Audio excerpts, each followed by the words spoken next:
Hello everybody, I'm Dan Murrell, and this is my review of Venom, Let There Be Carnage, which is it already would have been the long-awaited sequel to the original Venom, but it is even more long-awaited due to all of the delays. It actually moved its release up a couple weeks after the success of Shang-Chi and the Legend of the Ten Rings, and if you've been following me in my reviews for a while, you know that I sort of famously or infamously liked Venom, the original movie, when it came out. I took a lot of heat for that. People were like, how could you like that movie? I think over time, it's found a little bit more of its audience. More people have seen it. But I've revisited the original movie a few different times. I stand by it. I really did enjoy that first movie. It wasn't a perfect movie. It had a lot of flaws. But really, for me, the thing that made it was Tom Hardy and his performance, really dual performance as both Eddie Brock and Venom. That's why I was so happy to see that this movie does what good sequels do, and it leans into what worked about the first movie while trying to fix some of the mistakes that the first movie made. And when I say leaning into what works, I mean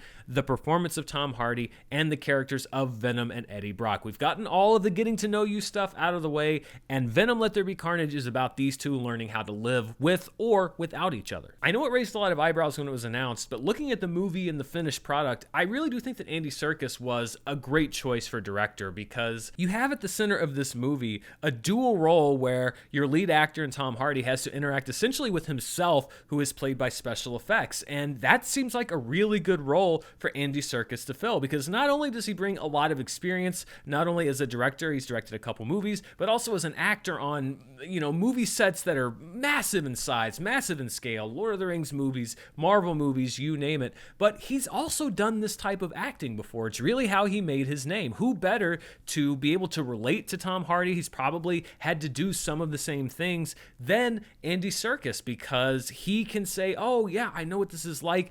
So much of directing is knowing how to coach your actors effectively, and the experience that Andy Serkis has with special effects, with acting quote-unquote against himself in the dual roles as Gollum and Smeagol, if you want to call them that, I think this lent him some experience that must have helped Tom Hardy, because he feels so comfortable in this role, even more comfortable than he did in the first movie, and I thought that he really had mastered the role in the first Venom film. A big part of that, too, is Tom Hardy, because he is all in on this sequel. When you look at his participation in the movie, not only is he coming back as Eddie Brock in Venom, he's moved up from executive producer to producer, which involves a lot more responsibility, a lot more of the day-to-day work with getting a movie off the ground and getting a movie made. And he has a story by credit, although he does not have the screenplay credit. That goes solo to Kelly Marcel. But you can tell, in much the same way that Ryan Reynolds is 100% committed and bought in on the character of Deadpool, Tom Hardy feels the same way. This isn't just a paycheck to him or just another franchise to him. You can feel the passion and the love and the care he has to crafting this character and bringing a good version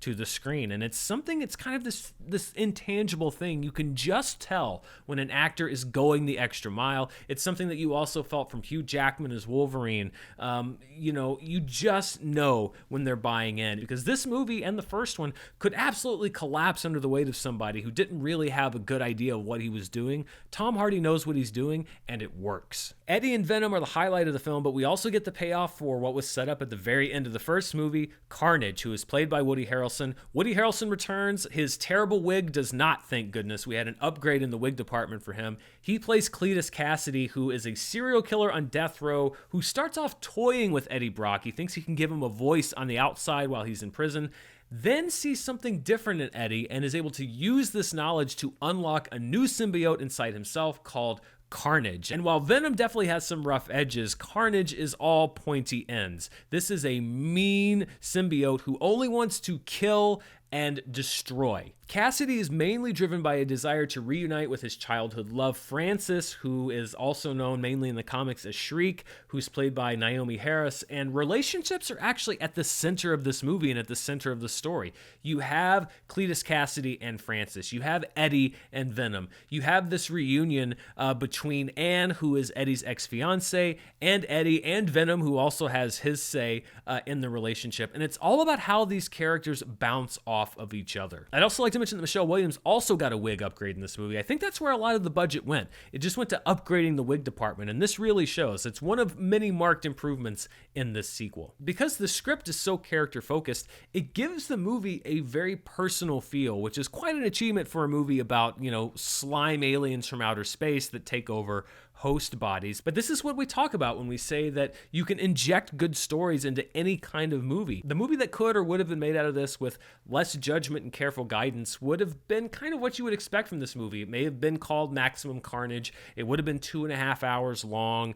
The end would have been, an hour of just destruction and noise and mayhem, and it would have cost 3 times as much as the original movie. You wouldn't have seen Woody Harrelson for the last 45 minutes because it all would have been given over to CG, and you really wouldn't have had any character beats because it would just have to be fight, fight, fight, fight, fight. That's not what you have in this movie. The third act finale feels big, but it's also very small in that it is about these character clashes and all of them coming together at one time. So it feels good on a story level, and yet it still delivers at a scale that a lot of audiences who are coming to comic book films, and particularly comic book sequels, would probably expect. It doesn't feel like an anticlimax. You do get big action, you do get big set pieces, but you care about the stakes, you care about the action, and that's what I love about this movie more than anything, is you're able to actually bring real character to one of these comic book sequels, and it's very rare that you actually get this combination successfully.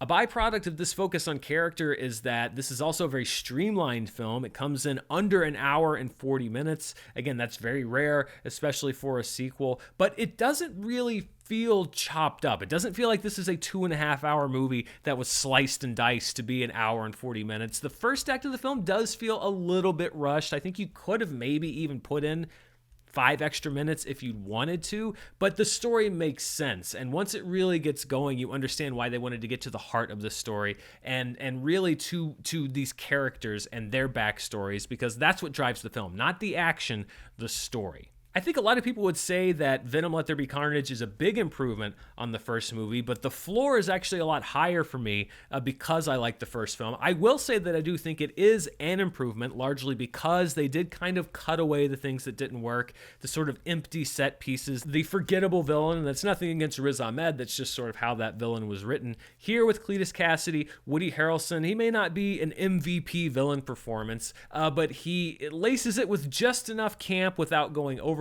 gives it just enough heart to not make it feel empty. It's a tough balancing act to do, and I think that Woody Harrelson does it pretty well.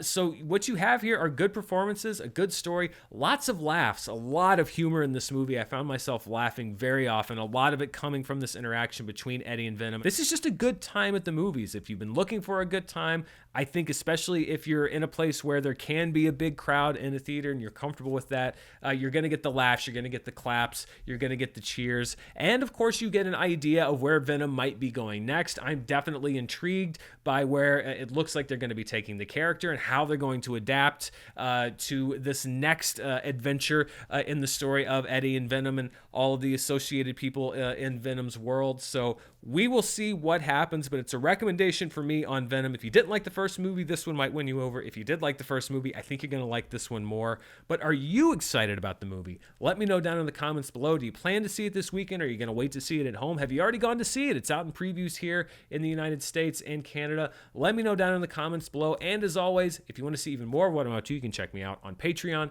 at patreon.com/Dan Murrell. We're starting a whole new month. We've got a new movie club, new commentaries, new Schmodown stuff. I'd love to come have you join me there. But thank you for joining me here. Please be sure to like, subscribe, share the video, all those things that help the channel grow. And thank you so much for watching. I'll see you very soon. I'm going to try to check out the Many Saints of Newark, maybe bring you a review for that if I feel so inclined. I also have a backlog of stuff that I want to talk about that I haven't said anything about yet. And October is chock full of movies. We've got No Time to Die. We've got Dune. We've got Halloween Kills. So much more out there for me to talk about. I can't wait to bring it to you. Please stay safe out there. Thanks for watching, and I'll see you next time.